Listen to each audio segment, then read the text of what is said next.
Эртең кыяматта пайгамбардын адын алганда, Аллах субханаху ва тааля биздин күнөөбүз тарага салганда, күнөөбүз оор басканда, тозокко өкүм берилгенде пайгамбарыбыз айтат: "Я Аллах, бул менин үммөтүм" дейт. Алладан кечирим сурайт, үммөтүмдү кечиргиниң деп.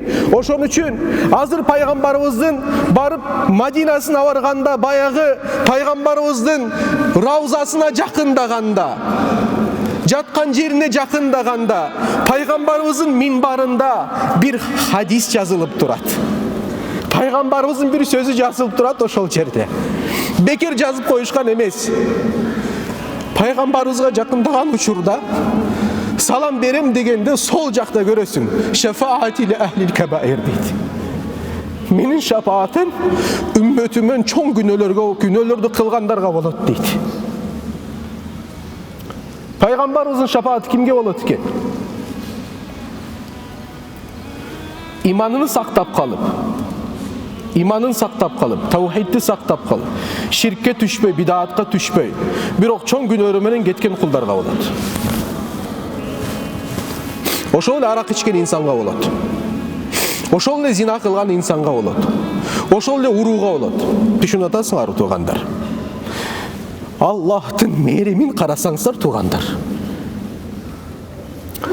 Алла Тааланын мээримин карасаңыздар, Расулуллахтын үммөткө болгон камкордугун карасаңыздар, менин шафаатым үммөтүмөн чоң күнөөгө баткандарга болот деп атат. Валлахи биз бактылуубуз. Биз өтө бактылуубуз туугандар. Бирок пайгамбарга үммөт болуш керек. Пайгамбарга үммөт болуш керек. Пайгамбардын кээ бир үммөттөрү бар, пайгамбар аларды тааныбайт. Сен менден эмес деп айтат пайгамбарыбыз. Ошол менден эмес деген жерлер жакшы билип туруп, пайгамбар алейхиссалату вассаламды үммөтү болууга аракет кылыш керекпиз. Демек, Анас ибн Малик айтып атат: Алла Таалага иман келтирүүдөн кийин бул биринчи бактылуулугубуз болгон дейт. Экинчи бактылуулугубуз дейт, пайгамбардын бул айткан сөзү болгон. Кайсы сөзү? Ал-мар'у ма'a man ahabba. İnsan kıyamatta kim менен бирге болот? Сүйүктүүсү менен бирге болот дейт. Ошондо Мадинадагылардын бардыгы той кылган дейт. Себеби биздин жүрөгүбүздө Алла Таала жана Алланын элчисинен башка эч бирөөгө сүйүүбүз жок дейт. Демек биз иншалла кыяматта Аллах жана Алланын элчиси менен болобуз деп айткан дейт. Бирок Анас ибн Малик айтат: ошондуктан мен Алланы, бул Анас ибн Маликтин сөзү, ошондуктан мен Алланы, Алла Тааланы, Пайгамбарды, Расулуллахты, Абу Бакырды, Сиддикты, Умарды, Фарук, Османды, Алини сүйөм деген. Буларды сүйөм.